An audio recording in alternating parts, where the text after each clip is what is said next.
అందరికీ నమస్కారం అండి. కూటమి ప్రభుత్వం అధికారంలోకి వచ్చి 15 నెలలు గడుస్తున్నటువంటి సందర్భంగా కూటమి ప్రభుత్వం పట్ల ప్రజలు నిజంగా అసంతృప్తిగా ఉన్నారా, సంతృప్తికరంగా ఉన్నారా?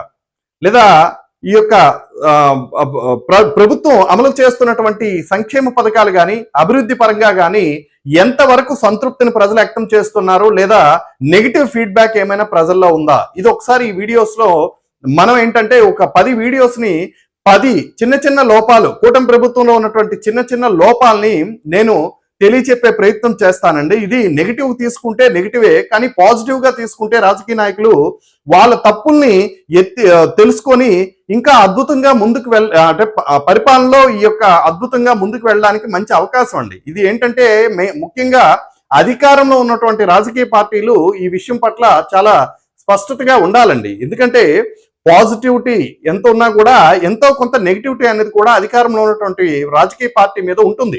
ఆ లోపాలను కానీ సరిదిద్దుకొని ముందుకు వెళ్ళగలిగితే అద్భుతంగా మళ్ళీ ముందుకు వెళ్ళడానికి అవకాశం దొరుకుతుందండి. ఎందుకంటే గతంలో వైఎస్ఆర్ కాంగ్రెస్ పార్టీ అధినేత జగన్మోహన్ రెడ్డి గారు చేసినటువంటి మేజర్ తప్పిదం ఏంటి అంటే తను ఏదనుకుంటే అదే వాస్తవం అనుకున్నారు తప్ప ఇక్కడ ప్రజల్లో జరుగుతున్నటువంటి ప్రజల్లో ఉన్నటువంటి అసంతృప్తిని కానీ లేదా ప్రజలు పడుతున్నటువంటి ఇబ్బందులు కానీ ఆయన పరిగణలోకి తీసుకోకపోవడం వల్ల 2024లో అతి ఘోరమైనటువంటి ఓటమి చవి చూశారు జగన్మోహన్ రెడ్డి గారు. ఆ పరిస్థితి కూటమి ప్రభుత్వం రాకుండా ఉండాలంటే ప్రజలు ఏ అంశాల పట్ల ప్రజలు అసంతృప్తిగా ఉన్నారు, ఆ అసంతృప్తిని ఏ విధంగా ముందుకు తీసుకువెళ్ళాలనేటువంటి ఆలోచన కూటమి గవర్నమెంట్ గా చేయగలిగితే మీకే మంచిదండి. కూటమి ప్రభుత్వంలో ఉన్నటువంటి నాయకులు ముఖ్యంగా తెలుసుకోవాల్సినటువంటి అంశం ఏంటంటే మీరు ఏ రంగాల్లో అయితే అసంతృప్తిగా ఉన్నారో ఆ రంగాల మీద దృష్టి పెట్టి మీరు ముందుకు వెళ్ళాలన్నది నా అభిప్రాయం అండి.